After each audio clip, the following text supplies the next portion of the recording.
Hello दोस्तों, मैं आप सभी लोगों को अपने यूट्यूब चैनल पर स्वागत करता हूं। दोस्तों, रीट याचिकाकर्ताओं के लिए एक बहुत बड़ी खबर है। रीट हाईकोर्ट की जो आपत्ति प्रश्नों की सुनवाई है उससे संबंधित भी एक लेटेस्ट अपडेट है। आपकी जो 10 तारीख की सुनवाई थी, 9 तारीख की जो सुनवाई थी वो आगे पोस्टपोन्ड हो गई है। फिलहाल डेट नहीं है उसकी, लेकिन जो हमारे पास न्यूज़ आई है वो ये है कि उसकी जो सुनवाई होगी वो होगी आपकी लगभग 24 मार्च के बाद। ठीक है, क्योंकि 25 मार्च तक आपका डीवी है। तो सरकार ने जो अपना डिसीजन है वो ये है कि 25 तारीख से पहले यदि सुनवाई हो जाती है तो ऑब्वियसली बात है कि नंबर बढ़ेंगे तो इसका डीवी पर असर पड़ेगा। तो जो भी सुनवाई की डेट होगी दोस्तों वो 25 तारीख के बाद की है। मतलब आपके पास कम से कम 13 से 14 दिन है। अब देखो बात क्या है, मैं आपको बता देता हूँ, पूरी बात समझ लेना एक बार ढंग से। कि 11 मार्च से लेके और 24 मार्च मानकर चलिए, आपको जो है यदि याचिकाकर्ता बनना है तो 11 से लेकर के और केवल 22 तक के बीच में बनना है आपको। यदि कोई हमारे से जुड़ना चाहता है तो हमारी कोई ज़बरदस्ती नहीं है, आपका मन है बने ना बने। पहली बात तो ये क्लियर कर लीजिए। दूसरी बात कि 11 से 22 के बीच में बनना है। तीसरी बात ये है, यदि आप याचिकाकर्ता बनते हैं ना तो ही आपको फ़ायदा होगा, नहीं तो नहीं होगा।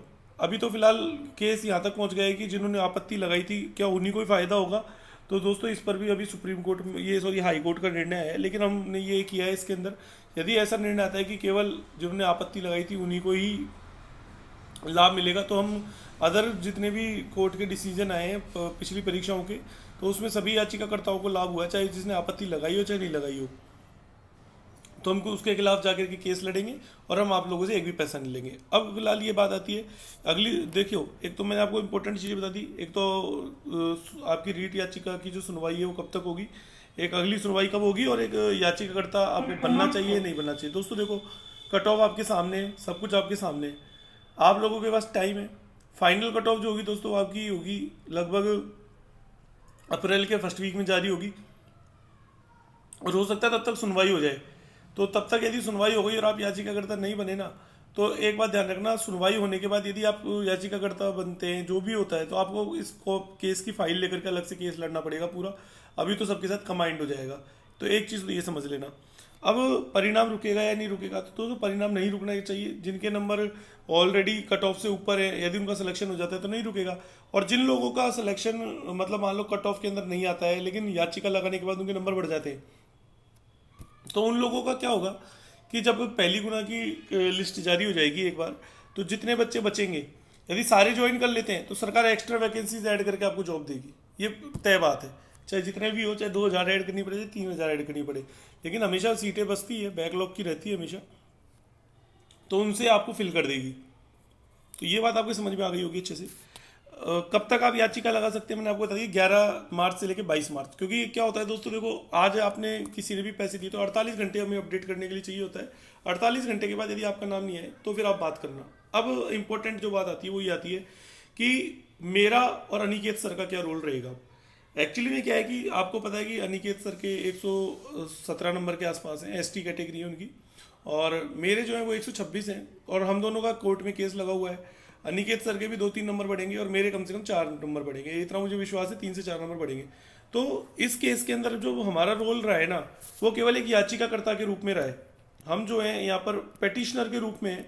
अब हमारा जो है इन्फॉर्मेशन और ये सारा काम नहीं है, क्योंकि हमको दोस्तों डीवी करवाना है। उसके अलावा हमारे कई एग्जाम्स हैं। अभी सी टेट का भी रिजल्ट आया था, तो मेरे 118 नंबर आए उसके अंदर भी लगभग। तो जो भी है 118 नंबर आए, मैं आपको वो भी दिखा दूंगा, मेरा जो भी स्क्रीनशॉट है सी टेट का।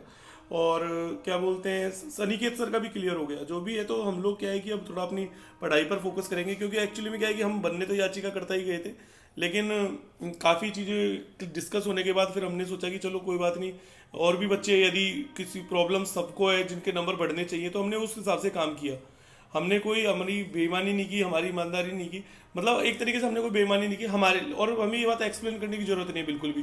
कोई ये कहे कि आप बेईमान हो तो कोई बात नहीं, हम तुम्हारे लिए बेईमान हो सकते हैं, लेकिन हमारे मन में तो कोई बेईमानी नहीं है। अब बात ये कि हम दोनों जो है इस केस से बिल्कुल अलग हो गए, क्योंकि अब हमें हमारी पढ़ाई करनी है। तो हमने ये बात सर को बोली, मान सिंह सर को। एक PFL न्यूज़ चैनल है तो उसके अंदर उर्वशी मैम है, हमने उनको भी बोला। तो ये सब लोग क्या है हमारी टीम के, पहले आपको नाम बता देता हूँ एक बार, आप समझ लीजिएगा कि हमारी टीम के एग्जैक्टली वास्तव में किसका काम क्या है। पहले तो ये बात समझ लीजिए, ठीक है। देखो पहले क्या था कि हमारे जो एडवोकेट हैं वो मान सिंह जी हैं, पहले तो ये बात समझ लीजिए। उसके बाद है उर्वशी मैम का अच्छा रोल है इसके अंदर। उर्वशी मैम जो है वो सारा हैंडल करती है पूरा, एक एक हमें मतलब पूरा गाइडेंस वही करते हैं। राजा सर हैं, और साथ राजा सर का जो काम है वो होता है पेमेंट को एक तरीके, सॉरी टाइप राइटर, वो मतलब पूरे नाम नाम चढ़ाने का काम टाइप राइटर का। मैनेजमेंट का काम उर्वशी मैम का है। उसके अलावा क्या बोलते हैं, हमारा जो क्या बोलते हैं कि एक तरीके से जो यूट्यूब पर जिसका जो काम है, मतलब एक तरीके से इसका थोड़ा बहुत ब्रांडिंग करना, इसका एडवर्टाइजमेंट करना, वो काम मेरा है, ऑब्वियस सी बात है, ठीक है, एडवर्टाइजमेंट काम मेरा है। और इसके अलावा लिस्ट जो भी जारी होगी या फिर कुछ भी होगा, अपडेट्स करना लिस्ट के अंदर, मतलब नाम ऐड कर वहाँ से होते हैं, लिस्ट मेरे पास आती है तो उसको प्रोवाइड करना आप लोगों के तक, इन्फॉर्मेशन कन्वे करना ताकि वहाँ पर डिस्टर्बेंस ना हो। तो ये सारा दोस्तों, ये पूरी टीम है, पूरा मैनेजमेंट इस प्रकार चलता है। तो यहाँ पे यहाँ ये काम मेरा गिरीश सर का है, ठीक है ना, ये बात आप ध्यान रखना। हाँ, लेकिन ये यदि मेरे को कोई बोलता है कि सर मेरे को नाम जुड़वाना है, तो ऐसा कुछ नहीं है। यदि आप हम में से किसी को भी बोलोगे, चाहे अनिकेत सर को बोलो, चाहे मुझे बोलो, चाहे उर्वशी मैम को बोलो, चाहे राजा सर को बोलो, चाहे एडवोकेट साहब को बोलो, नाम का आप चाहे क्रॉस चेक कर लेना, हम पांचों, हम जितने भी लोग हैं ना, सबके विचार सेम रहेंगे। ऐसा कोई नहीं होगा कि कोई किसी के खिलाफ बात करेगा, हम सब एक हैं, हमारे मन में किसी के कोई नहीं है। आपको बनना है नहीं बनना है ये आपकी चॉइस है, ठीक है। तो हमारे कुछ भी ऐसा वो नहीं है। लेकिन फिलहाल क्या है कि मुझे और मेरा और अनी के, क्योंकि बाकी लोग जो हैं वो न्यूज चैनल के थ्रू काम, मतलब अपने उसमें, मैं और अनी के जो है अपने क्या बोलते हैं पढ़ाई से रिलेटेड है। तो हम तो याचिका लगाने, सही बताएं तो उर्वशी मैम के थ्रू हम मान सिंह सर से मिले थे, तो उसके थ्रू मेरा यूट्यूब चैनल था, तो उन्होंने मुझे बोला कि सर आप इसको थोड़ा मतलब सर तो क्यों, मैं तो स्टूडेंट ही था, तो उन्होंने बोला गिरीश तुम इसको थोड़ा वो करो, वो क्या बोलते हैं कि ताकि और भी लोग याचिकाकर्ता बन जाए। ठीक है, एक होता है सबको पैसा कमाने का, लेकिन हमारा बिल्कुल मान सिंह जी सर जो है उनका बिल्कुल नहीं था, उन्होंने लाठियां खाई है। उनका आप देखना पुराने वीडियोस कि वो वकील जो है कि मान सिंह जी जो है, एक आपको बता दूं, आपके सवाई माधोपुर के एक विधायक थे मोतीलाल जी मीणा, सो उनके सुपुत्र हैं ये, ठीक है ना, मान सिंह जी मीणा। तो काफ़ी अच्छा इनका एक तरीके से फैमिली बैकग्राउंड रहा है, विधायक के बेटे हैं, तो काफ़ी मतलब एक तरीके से अच्छी वो है इनकी। तो ये पूरा चैनल है, एक तरीके से माध्यम है पूरा हमारा। अब बात आती है अनिकेत सर की, तो अनिकेत सर का जो काम होता है वो कोर्ट में जाकर के लिस्टे पे सील मोहर साइन और जो भी अपडेट्स हैं आपके क्वेश्चन, हाँ इसमें ये जो है वकीलों से बात करना।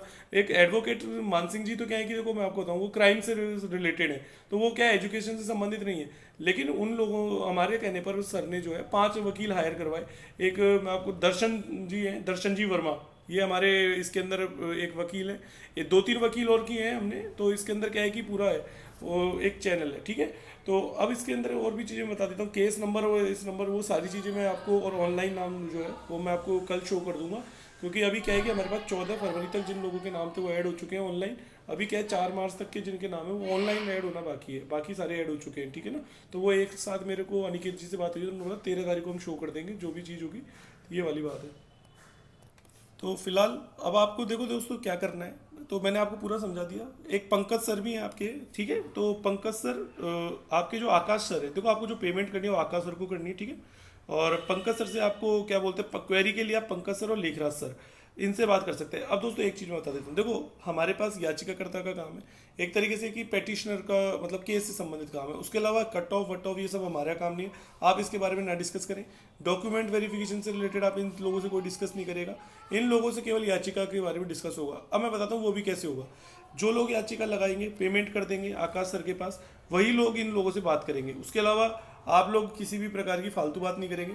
हमें कोई मतलब नहीं आप याचिकाकर्ता बनते हैं नहीं बनते, हमें पैसा कमाने के लिए नहीं बैठे। हमारे पास और भी अपने काम है, PFL न्यूज़ एक अच्छा चैनल है, वो अपना मैम वो अपना काम करती हैं। मतलब हम कोई एक इस केट्स के भरोसे नहीं है। रही बात मेरे पास यूट्यूब की इनकम आती है, ठीक है। अनिकेत सर हैं, वो मान सिंह जी के असिस्टेंट भी हैं, तो उनकी ऑलरेडी उनकी 35,000 अलग से उनको सैलरी मिलती है, उनका अलग है। मतलब ये याचिका वाला काम तो है ही नहीं हम लोगों का, ये तो केवल और केवल एक हम लोगों ने बस केवल हमारा ये था कि भाई एक प्राइवेट तो हमारा चल ही रहा है काम, एक गवर्नमेंट जॉब साथ में हो तो हम लोगों की सिक्योरिटी हो जाए, बस केवल इतना सा पर्पस था और कोई हमारा पर्पस नहीं है। तो फिलहाल इस वीडियो में मैंने आपको सारी जानकारी दे दी है, तो किसका क्या काम है सारा मैंने आपको बता दिया है। 14 तारीख को मैं आपको जो है ऑनलाइन नाम शो कर दूंगा मेरे चैनल पर ही, यहीं पे मतलब न्यूज़ से रिलेटेड जो भी चीज़ होगी ना वो मेरे यूट्यूब चैनल पर आपको मिल जाएगी। अब फिर भी मैं एक बात और कहना चाहता हूँ, यदि किसी को कोई प्रॉब्लम आए तो मैं उसके लिए 24 घंटे आप लोगों के लिए अवेलेबल हूँ। आप कमेंट बॉक्स के अंदर बता देना कि आप बस इतना सा, मैं सारे कमेंट पढ़ता हूँ, ये बात हमेशा ध्यान रखना, मैं सारे कमेंट पढ़ता हूँ। यदि किसी को ज़रूरत है तो मुझे बता देना सर। मुझे मतलब मुझे आपसे बात करनी है। मुझे कोई पर्सन मतलब कोई भी राचिका से रिलेटेड, कट ऑफ से रिलेटेड, मुझसे आप कोई सी भी बात पूछ सकते हो, मैं आपको कभी मना नहीं करूँगा। लेकिन उसका एक टाइम होगा, मैं आपको कमेंट बॉक्स के अंदर क्या बोलते हैं टाइम बता दूंगा कि इतने बजे मैं आपसे बात करूंगा। और आप लोग जो है अपना, मैं क्या बोलते हैं कि मेरी ईमेल आईडी है गिरीश अग्रवाल GEC है, उसके ऊपर आप क्या है मुझे अपना एक तरीके से कॉन्टैक्ट नंबर सेंड कर देना, ताकि वो मेरा कॉन्टैक्ट नंबर भी वायरल ना हो। सीधी सी बात है, क्योंकि पहले वायरल हो गया था तो उसके कारण मुझे सिम विम चेंज करनी पड़ गई, काफ़ी प्रॉब्लम्स आई। अकाउंट नंबर चेंज करने पड़े, मतलब अकाउंट का जो फ़ोन नंबर है वो चेंज करना पड़ा, काफ़ी प्रॉब्लम है। ठीक है, तो इस वीडियो में इतना ही, धन्यवाद।